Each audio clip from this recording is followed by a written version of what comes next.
Salón Náutico Internacional de Barcelona patrocina este espacio. En el capítulo de hoy volvemos a hacer una travesía que tantas y tantas Semanas Santas nos ha llevado de Barcelona a Ibiza. Es la Ruta de la Sal. Nos hemos sentado con Nicolás Terry, que nos hace, a través de su vida, un repaso de la vela española. Descubrimos las opciones que nos ofrece la empresa Navili y cerramos este programa de la mano de Diego Botín.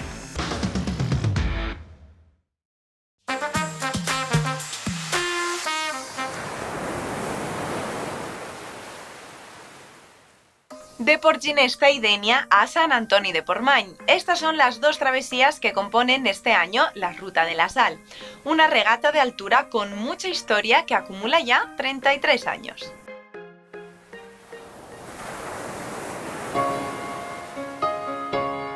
Puntuales a las 11 de la mañana, casi 40 barcos soltaron amarras tomando la salida con un viento norte de 8 nudos que descendió hasta 5 en el momento de salida, pero que permitió a las embarcaciones protagonizar un pistoletazo de inicio de regata con los espis hinchados rumbo a las islas.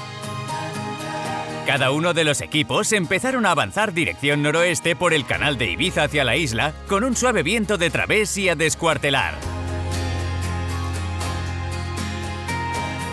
Muy distinta fue la largada desde Port Ginesta, un pantano barométrico muy estable, sobre todo en medio del canal entre Baleares y la península ibérica. Recomendó al comité de regata de la zona norte cambiar el programa de navegación y establecer una navegación a motor entre Port Ginesta y Cabo Tortosa, para desde aquí dar la salida a la vela en pro de la consecución de la regata. Sobre las 8 de la tarde, el comité de regatas dio la salida de la versión norte. Desde luego el protagonismo, aparte de las embarcaciones y tripulantes, fueron las complicadas condiciones meteorológicas previstas que se cumplieron a la perfección y que, por supuesto, marcó la táctica de los navegantes, ya que con tan escaso viento cualquier maniobra se paga muy cara. No todas las tripulaciones pudieron sobrevivir a este desafío y muchas decidieron retirarse ante la falta de mejora en las condiciones. Solo un equipo empezó a brillar y a tomar presencia entre los barcos. Fue el Brujo, un Swan 45 que encontró la estrategia más adecuada y empezó a sumar millas en pro de toda la flota.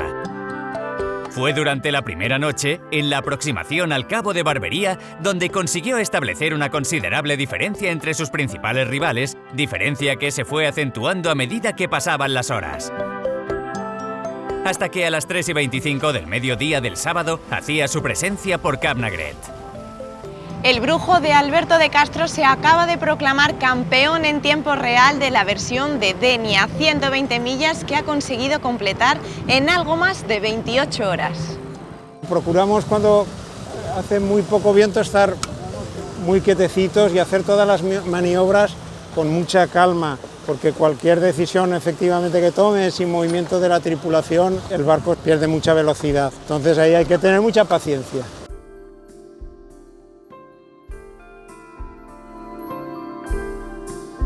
El Clem de Jaime Olazábal, que partía de Dénia como uno de los favoritos de la ruta este, dio su aviso de llegada sobre las 10 de la noche, cruzando la esperada línea de meta a las 22:48, convirtiéndose en subcampeón en real y muy probablemente en compensado de esta edición de la Sal, tras 35 horas 48 minutos navegando. Lo sabía, no te lo voy a decir, que decían que por qué no nos retiramos. O sea, no te voy a mentir. Fue a medianoche cuando el Ymir de la versión de Barcelona hizo muy despacio su aparición en Cap Nagret, siendo 10 los nudos máximos a los que habían conseguido llegar durante la travesía. Son las 12:05 de la madrugada y el Ymir de Manel Codina acaba de llegar a Sant Antoni de Portmany, proclamándose así campeón en tiempo real de la versión norte de esta Ruta de la Sal. Muy duro, muy duro. 50 minutos más tarde se pudo ver al Yellow Rose, el X-35 de Martin Jan Ringers, proa a la línea de llegada a la 1:10 de la madrugada, proclamándose con relativa seguridad campeón absoluto de la versión norte. De las 94 embarcaciones que tomaron la salida, tan solo 16 veleros de la versión Barcelona y 4 de la de Dénia pudieron completar dentro del tiempo límite esta Ruta de la Sal.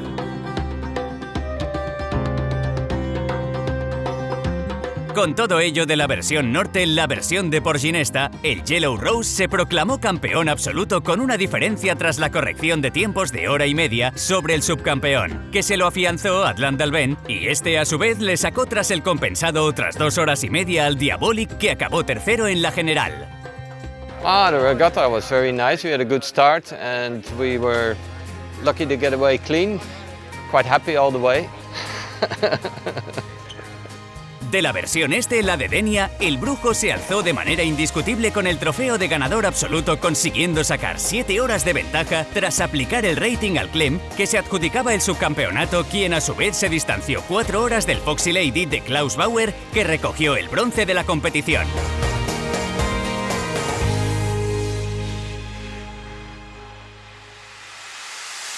Nos hemos sentado un ratito con Nicolás Terry, apasionado de la vela, que con su trayectoria nos hace un repaso de las últimas décadas de la vela española. Hoy tenemos con nosotros lo que es prácticamente una enciclopedia de la náutica. Bienvenido, Nicolás. Bien hallada. Cuéntanos, ¿cómo empezaste tú realmente en el mundo de la vela? ¿Cuál es ese vínculo? Empecé como practicante, tripulante de cruceros de aquella época. Mi primera regata fue una regata de Ceuta a Algeciras, que para que tú veas lo que eran las cosas, navegaban los cruceros en un Super Mistral contra los dragones, que son monotipos. Y luego después me dediqué casi profesionalmente al tema, con un barco de una gran persona que ha sido muy importante en mi vida, que se llama Juan Pemán Medina, y el barco era el Gran Slam, y a todas las regatas prácticamente de España. Luego dejé, como dicen los toreros, dejé la seda por el percal, pero yo no sé qué era más duro, si el percal o la seda, y me dediqué a montar proyectos. El gran proyecto nuestro primero, que fue los años que estuvimos con Catizar, que fueron 7 o 8 años, y ahí pusimos en práctica por primera vez, copiado de las revistas francesas que nos llegaban, cuando las podíamos ver, lo que era un gabinete de prensa del barco. Yo siempre he sido un forofo del trabajo en equipo, entonces si tú no sabes, en vez de meter la pata, pues te busca alguien que te eche una mano que sepa. El proyecto de Catizar lo hace tristemente desaparecido Pablo Goizueta, que ya no está entre nosotros, que se fija en mí, era un aficionado a los barcos tremendo, y tenía un contacto que era Pelayo de la Mata, el Marqués de Vargas, presidente de Barma, importadores de Catizar en España, y le presentamos el proyecto. El primer año a medio gas, casi no llegábamos, el segundo a medio gas y el tercero explotamos. Compramos un barco en Australia, que había quedado tercero en la Sydney Hobart, lo trajimos a Lisboa en un mercante, lo armamos en Lisboa, nos venimos para acá y ya nos dedicamos a hacer regata por toda España. ¿Y qué era lo que tú querías conseguir con eso? ¿Qué es lo que querías demostrar? Yo quería que la vela saliera en los medios de comunicación, pero no la vela en particular, sino los proyectos que estaban fuertemente patrocinados, eran lo que daban la rentabilidad al proyecto, y tú le podías presentar al patrocinador. ¿Y teníais algún proyecto que os hiciese sombra, que pudiese ir de la mano para que todo fuese más grande? Cuando empezamos, la vela de crucero estaba muy centrada entre Barcelona y Palma. Cuando conseguimos el Catizar, la suerte que tuvimos y el ojo clínico de Pablo, del buenazo Pablo, que tuvimos un barco que era imbatible. Nos imitaron, compraron barcos del mismo astillero. Si no hubiéramos hecho comerciales de este astillero, hubiéramos ganado un pastón, pero... Y de hecho, con ese barco, fuimos el único barco de España que ganó el Gran Slam de la vela, que era el barco que ganara la Copa del Rey, la regata del Cherry y el Príncipe de Asturias. Y ahí llevabas el proyecto, pero también llevabas la comunicación. En esos años, ¿cómo se trabajaba? Trabajábamos primero con portátiles por decirte... Pues erais muy modernos. Por decirte algo, no, por decirte algo porque no veas los portátiles como eran. Después con fax que ya empezaba a meterse el fax. Después llegaron unas tarjetas que metían los faxes en determinado ordenador, que tenía que cambiar el ordenador porque si no, no llegaba, se metían las tarjetas y mandaban los faxes. En las regatas del Cherry, los anuncios de... O sea, la recopilación de noticias venían, era genial. Venían en un sobre pequeñito, de color caqui, y venía la noticia doblada en el sobre, recortada del periódico. Fuimos los pioneros de España, primera regata de España, seguro, que contratamos aquel servicio. Manolo Seoane en Galicia fue también uno de los pioneros y demás. Después ya estaban los grandes periodistas, que son los que nos atendían y querían la vela y peleaban en su propio medio para publicar noticias. Y ahí a la cabeza estaba el gran Pedro Sardina. Y ya cuando los años dorados de la vela de crucero se desarrolló el IMS, cada barco ya tenía su propio gabinete de prensa. ¿Y qué supuso para ti la Copa del Rey? ¿Y qué ha supuesto? La Copa del Rey supuso cumplir una de las ilusiones profesionales de mi vida y supuso llevarme una de las decepciones más grandes de mi vida cuando me cesaron de mala manera. Me cesaron por hacer bien el trabajo y no me dolió tanto por mí como por mi equipo. Tenemos un equipo grande. Cogimos una regata que estaba hundida. Desde que la dejó Push, la regata estaba hundida y la pusimos otra vez en la órbita celestial, amén Jesús. Y, sin embargo, pues no nos dieron la oportunidad. Por hacer bien el trabajo, nos cesaron. ¿Qué crees que fue la clave que usasteis vosotros para reflotar esa regata? Trabajar, hablar, decir, vamos a ayudarnos, métete con nosotros en este barco. Yo creo que hay que saber dar y saber recoger, porque la Copa del Rey me llevo más que nada amistad y reconocimiento, confianza. O sea, el equipo que siempre hemos trabajado juntos, siempre hemos tenido la suerte, y nos la hemos ganado por nuestro trabajo, de ser fiables para los medios. ¿Y qué opinión te merece la Casa Real, la evolución que ha tenido, la influencia que ha tenido en la vela, para bien, para mal, tu experiencia con ello? Hombre, yo para mal no creo que hayan tenido ninguna influencia negativa. Yo creo que la Casa Real ha sido un gran apoyo para el desarrollo de la vela en este país. Indudablemente no puede haber comparaciones porque los tiempos han cambiado. Los tiempos y las necesidades han cambiado, las estructuras son otras, los sistemas son otros, pero indudablemente la Casa Real ha sido un apoyo muy grande para la vela, tanto olímpica como de crucero. ¿Y has podido trabajar en los grandes eventos como Copa América, Volvo? Trabajé en la Volvo. En la Copa América yo he tenido en mi vida profesional una misma piedra. A ver. Una misma piedra que me ha hecho, que me hizo, que tropecé con ella y salí de la Copa del Rey. Que tropecé con ella y no me dejaron ni siquiera entrar en la Copa América. Y que tropecé con ella y no pude viajar, pero seguí al frente del proyecto Camper cuando la Volvo Ocean Race, que si hubiera sido por esa piedra me hubieran quitado en medio, pero ahí Camper cerró fila conmigo y el director de comunicación del barco para España, para todo lo que fuera a hablar castellano, fui yo. Y le ganamos de calle a los que no querían que en el Camper fuera la bandera española detrás. ¿Y cuál era esa piedra? ¿Para qué? Dejémosla ahí. Está en Galicia, pero y ahora está calladito. Bueno, se ve que es una trayectoria laboral, por lo que cuentas, con luces y sombras. ¿Cuál destacarías de entre las luces y cuál de entre las sombras?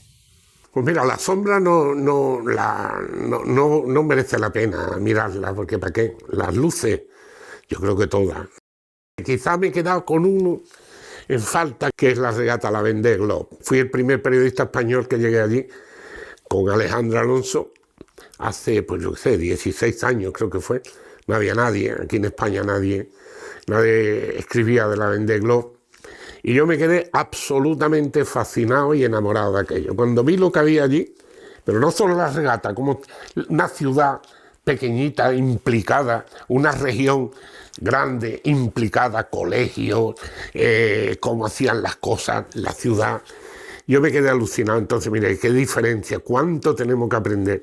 ¿Crees por lo menos que estamos en el camino? Camino, sí. Pero vi muchos tropiezos. Aquí, desgraciadamente, se hizo una regata como La Vendée, una Barcelona World Race, y duró un año. Se metieron los políticos por medio y se jodió el invento. ¿Por qué crees que ahora cuesta tanto conseguir patrocinadores? Indudablemente por la crisis económica que hubo en el 2008, que fue la que cimentó, y la que viene. Y también hubo un cierto desencanto de empresas, y yo creo que la empresa española fue una de las peores políticas de comunicación. Fue lo del barco Acciona en la Vendée Globe esta anterior, no la anterior, que donde llevaban un barco que debería haber sido la estrella de la regata mediáticamente hablando, porque era el primer barco que se iba a dar la vuelta al mundo sin motor, con batería. Pues empezaron y fueron una política nefasta en todos los sentidos. O sea, yo no puedo entender cómo Acciona dejó pasar aquella oportunidad. ¿Y no crees que en la época gloriosa de la vela en España sí que se llegó a abusar de los patrocinadores? No todos los proyectos fueron profesionales. Ahí me quedo. Y Nicolás, se te conoce mucho por una escritura clara, con una opinión clara, a veces con tintes agresivos por tener las ideas tan claras. ¿La profesión te ha hecho así o ha sido siempre así?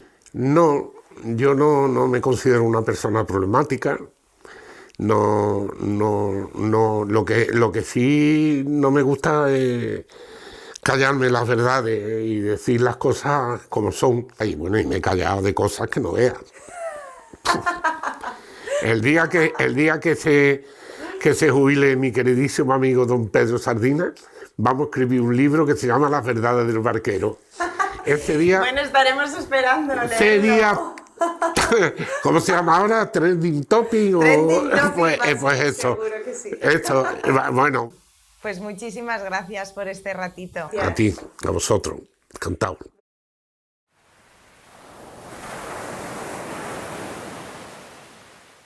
Hoy estamos a los cuatro vientos con Manuel Pasión, Country Manager de Navili. Navili es una aplicación que es una guía náutica colaborativa líder en Europa. Manuel, ¿cómo nace esta empresa?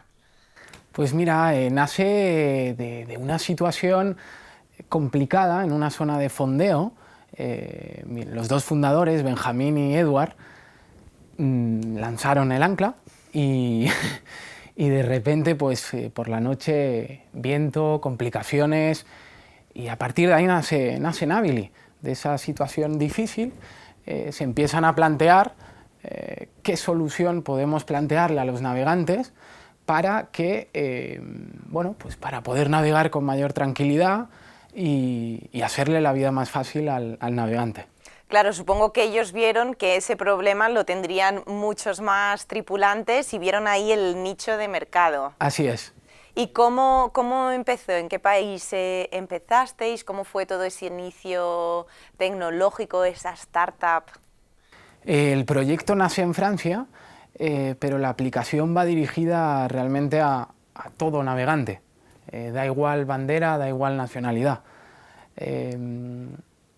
Principalmente a día de hoy en Europa es donde Navili pues está mucho más presente, Y bueno, el objetivo y la idea es seguir y seguir creciendo. ¿Cuántos usuarios tiene Navily ahora mismo? A día de hoy 400.000 navegantes y ojalá y espero que sí, lleguemos a final de temporada a 500.000. Claro que se dice pronto, no sé si ha costado mucho llegar a estos 400.000 personas o ha sido relativamente fácil. ¿Cómo os habéis dado a conocer? El boca a oído ayuda mucho y bueno, yo creo que desde un principio el proyecto se centró en aportarle valor al navegante y a partir de ahí pues eso siempre es clave para que un proyecto vaya avanzando. ¿Y cómo lo podemos usar? Si yo soy un navegante y quiero utilizar esta aplicación, ¿qué tengo que hacer? Descargarte la aplicación en tu móvil, gratis. Paso 1. Paso 1. Paso 2, rellenar el perfil de tu embarcación. Y paso 3, a disfrutar de las funcionalidades que Navily te propone. ¿Qué podemos encontrar? O sea, ¿por qué quisiera yo tener esta aplicación? ¿En qué me ayuda? Vale, Navily se basa fundamentalmente en 3 pilares. El primer pilar es ese contenido, ese compartir contenido colaborativo con funcionalidades como el poder añadir fotos cuando estás en un fondeo, señalar un error, oye, me quiero bañar pero hay un montón de medusas, por ejemplo. Luego planteamos el servicio de reserva de amarre online, que ahí es donde entran en juego pues, los puertos deportivos. Para poder utilizar ese servicio de reserva de amarre, el puerto tiene que ser colaborador. O sea, para yo llegar a un puerto y tener asegurado un amarre para mi barco. Claro, porque desde la aplicación, en 3 clics de móvil, tú puedes reservar un amarre en un puerto deportivo. Ahora mismo, principalmente en Europa, colaboramos con más de 700 puertos. La tercera pata sería la herramienta de navegación que Navily plantea. Funcionalidades como la previsión meteorológica hasta las 72 horas, el poder calcular distancias de un punto a otro, descargarte el mapa, salimos al mar y a veces no hay conexión. ¿Con qué aplicación de fuera del mar os podríais comparar o creáis una especie de símil? TripAdvisor del mar y el Booking. O sea, al final es un poco... Una mezcla de TripAdvisor y de cómo los usuarios que se han visto en la misma situación que tú, pues te ayudan a tomar tu decisión. Claro, así es, porque al final la base es el compartir información, que el navegante pues vaya compartiendo esa experiencia en el mar y bueno, le ayuda al resto de usuarios a poder planificar su travesía con mayor tranquilidad. Bueno, y 7 años de vida de Navily, ¿cómo veis el futuro? Apasionante, hay mucho camino por recorrer todavía y estamos seguros de que esto pues, bueno, tiene mucho recorrido. Seguro que sí, pues muchas gracias Manuel por contárnoslo y por dar esta opción de mejora en la navegación de los tripulantes. Muchísimas gracias. Cerramos este programa de la mano de Diego. Pero antes de irnos, recordaos que en el Role tenéis los mejores contenidos podcast de la vela, como la entrevista a Carlos San Lorenzo, secretario general de ANEN, considerado por muchos una de las personas más influyentes del sector, o también se pueden escuchar anécdotas de la Copa América desde sus inicios. Hasta la semana que viene. El sueño olímpico de Diego Botín empieza cuando tenía pues 6-7 años, viendo a todos los olímpicos en Santander entrenar y bueno, como todos los niños pequeños siempre me sentía muy atraído por las clases un poco rápidas como el 49er y bueno, el sueño siempre ha sido conseguir una medalla en 49er. Obviamente con el paso de los años ha ido cogiendo forma y bueno, a día de hoy el más próximo es conseguir esa medalla en Tokio. El objetivo principal es desarrollarme al máximo como persona y como regatista. Me gustaría ver hasta dónde, conocer mi límite y ver hasta dónde puedo llegar. A corto plazo, por supuesto, estar en esos Juegos Olímpicos, conseguir esa medalla y demás, pero sobre todo en líneas generales es eso, sacar mi máximo potencial como regatista y como persona. No es tanto Tokio como el ciclo entero lo que te aporta mucho personalmente. Yo creo que el deporte te aporta muchos valores y te enseña muchas cosas. Hay que trabajar ciertas características de tu persona a lo largo del camino y creo que eso es lo que te aporta el ciclo olímpico.